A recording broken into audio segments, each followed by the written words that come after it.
tên nào phê lang ở giam lô tô tăng ê cha mà cha chu chia suy nhẹ địa ơi chính sự khu song xia mang hàng là tam tươi tam tam tươi chim ba danh chia ô hàng là tam tươi chim ba danh chia khoe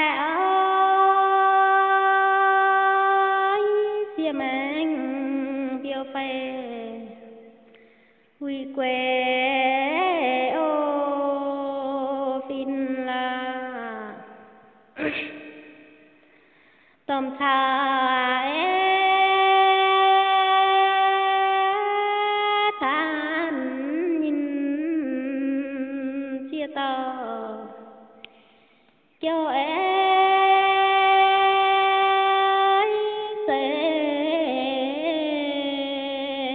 trên là tôi nói vang suy tôi chính xin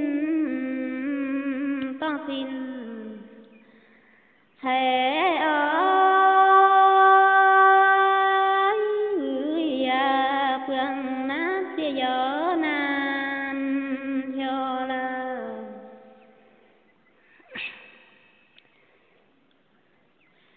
giang nãy sen tao con châm